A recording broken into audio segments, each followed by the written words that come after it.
Hi, it's Kevin May, Phocuswire in the PhocusWire Studio at the Phocuswright Conference 2021. I'm delighted to be joined by Marvin Speh, the co-founder and chief operating officer at RoomPriceGenie. First of all, let's get it out of the way. Congratulations, you are one of our Hot 25 travel startups to watch for 2022. Thank you, really excited about it. It's a tremendous accolade. The glory doesn't get any better than this. So, yeah, of course, so thank you very much. And we'll talk a little bit about that. So, you raised some seed money. Yeah. Tell us, as a startup, as you know, still a relatively new business, how do you kind of go about thinking as a co-founder how we're going to spend the different bits of money that we've got from a seed round? Very good question. And usually you have a plan beforehand where you set out, okay, these are the areas where I want to venture down, what I want to discover. And for us, we're clearly in a position now where we have a very well functioning product. And now it's about discovering which sales routes are the best to go down to most efficiently acquire customers. And that's exactly what we use the money on now. So we're setting up our sales teams, our lead generation teams to make sure that we can acquire customers at scale and low cost. Okay. And I say this as respectfully as I can, which is always a cue for sounding a bit rude, but it isn't. But there are lots of revenue management systems about. Yeah.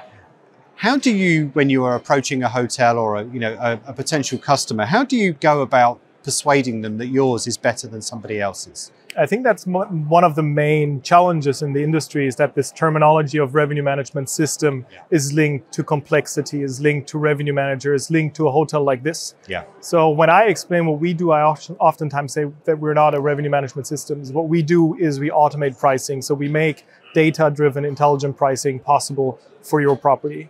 It's not the full spectrum of revenue management where it's also about analyzing data points, building dashboards and all that kinds of stuff. We're focused solely on the point of getting your price right for every individual day and every individual room type that you have. Okay, so you gave a very complex answer to what it is. So your average revenue manager in a hotel just knows a revenue management system. So do they understand the complexity of the system that you're going through, or is that a harder challenge when you are trying to talk to new hotels? There's a very logical approach to how to set your rates. So every hotel would typically know that you need to have an inside look and an outside look. So you would look at what's your market doing, understand events, and then you would look at your own property to see how quickly are you picking up business. And that's something that every hotelier understands, but they don't have the time to implement this manually. So that's where we come in. We take the same approach, a little bit smarter, a little bit more algorithm, a little bit more AI and fancy, but in a very simple way. We do that and make sure that it happens in the background 24/7 all the time. Yeah.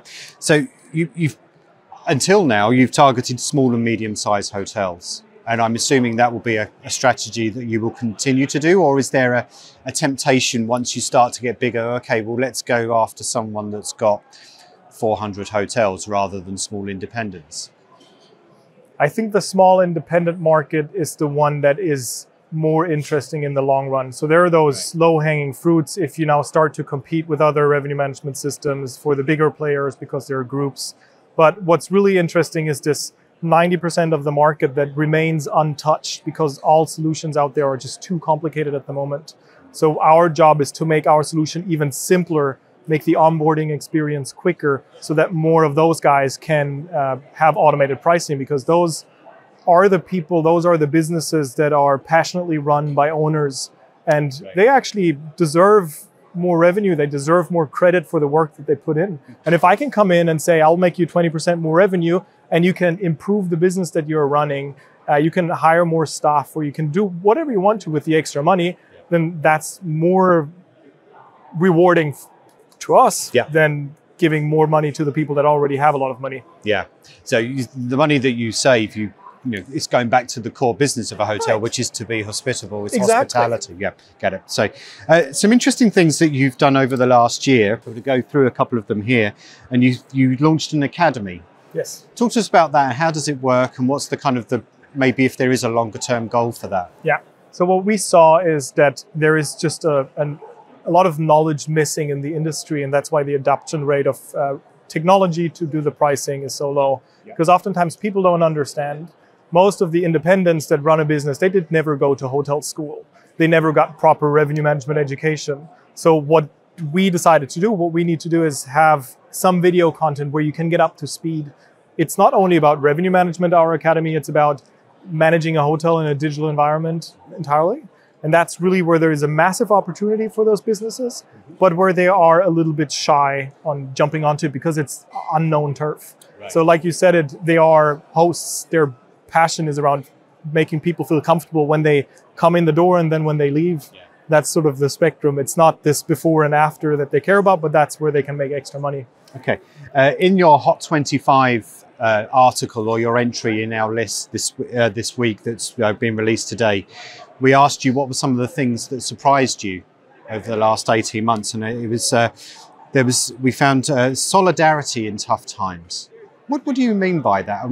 Do you think that solidarity can continue? Because, you know, once all this is over, everyone starts getting really competitive again, right? That's just the way capitalism works. So, I mean, talk us through what about this solidarity that you experienced. To us, I think solidarity and just generally being nice people is something that makes us RoomPriceGenie. We always want to do business with the people that we like and want to do business on good terms. So when COVID started, what we did, we actually said to everyone that didn't have any business, look, you can use RoomPriceGenie for free. You don't have to pay us until you have business back. So we were taking a cut of the pain that they had.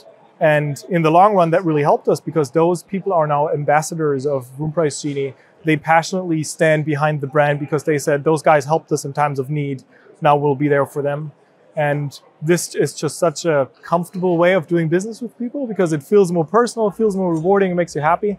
And yeah, that's definitely the route where we'll go down more. Okay, I'm all for everyone being nicer. So, you know, there's a lot of non-nice stuff in the world. So this is terrific. So Marvin Speh from RoomPriceGenie, congratulations again on your Hot 25. Really appreciate your time. Thank you very much. Thank you.